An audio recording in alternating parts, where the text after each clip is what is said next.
Hey, this is Adam Huxama from ProjectionHub, and I just wanted to walk you through our food truck financial projection template. We've put together a really nice template here for those of you that either have an existing food truck and are trying to create some projections going forward, or are looking to start up a new food truck business. I think this is going to be really helpful for you.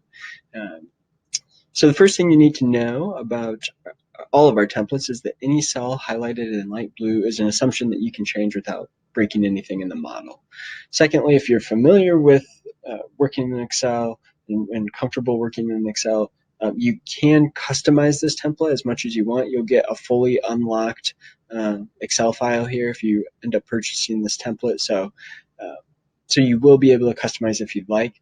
I think we have a really solid template here, and you're really not going to need to do too much customization other than adjusting assumptions for your specific food truck plan.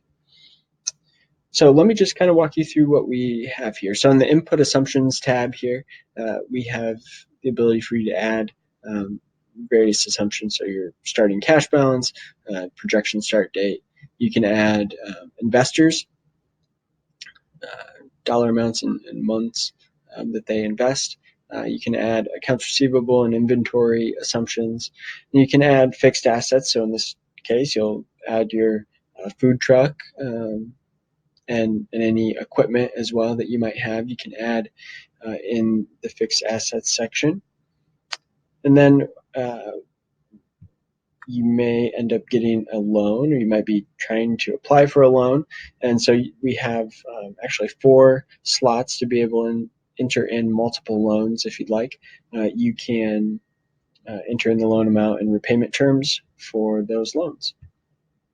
Now let's jump into the revenue section. So we have a few different sections within revenue. So we've got special event catering revenue. We are assuming that you're going to have some advertising budget where you're advertising your catering services. It's going to cost you some dollar amount to acquire new catering customers. And so you can model that in here. You can set how many catering events per month that you would want to be able to provide, so a maximum number of catering events per month. You can also select what percentage of those events are on weekdays or weekends. And then we can select or we can enter in an average revenue per catering event. So that's catering revenue, and then venue booking revenue. So maybe this is your truck has been booked to come to a festival or something like that. And so you can enter in how many days per month you're booked for different venues, and then how many open hours on each of those, either weekdays or weekends. You can add a maximum number of customers served per hour, and then an average dollar spend per customer. And then from there, you'll want to enter in a capacity. So if you could serve 60 per hour, what do you expect? How many do you actually expect to be serving on average per hour during those bookings? So you could, maybe you always have a line, you're real popular, you always have a line, you could change that to 100% capacity, or you could drop that down to less. So we've got 16, 70% capacity. Example. So there's your venue booking revenue, and then we've got this idea of just street food revenue. So you're just parked on the street around lunchtime, around offices or whatever, and customers just walk up. So you have really a lot of the same assumptions here. How many customers can you serve in an hour? What percentage of that capacity do you expect to have full?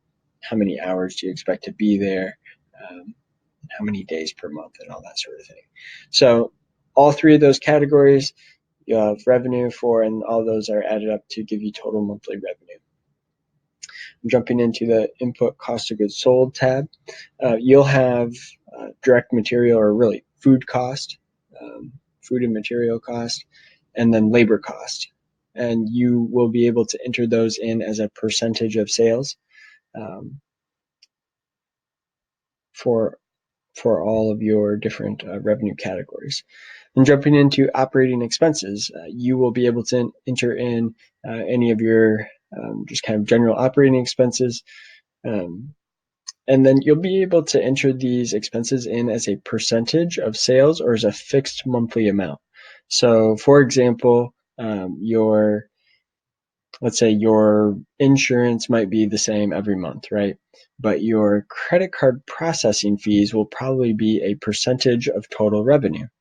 So if revenue increases and you're processing more people's credit cards, your credit card processing fees will increase. And so you can enter in that expense category as a percentage of revenue and be able to enter in a percent here. So we've got 2% in here as a placeholder or default. And then lastly, you'll be able to enter in salaries. So this would be for salaried employees, not maybe not your cooks or cashiers in the food truck.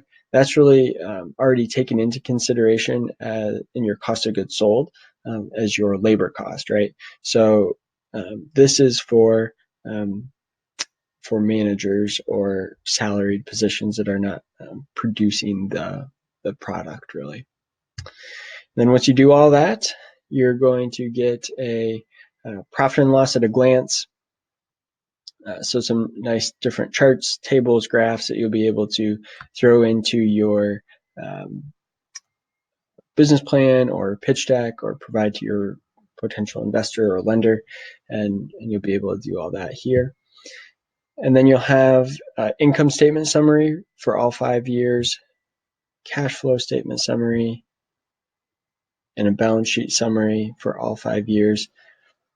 And then you'll also have that on a monthly basis. And this is important because if you're applying for an SBA loan, the bank and the SBA is going to require that you have monthly projections for the first 18 months at least.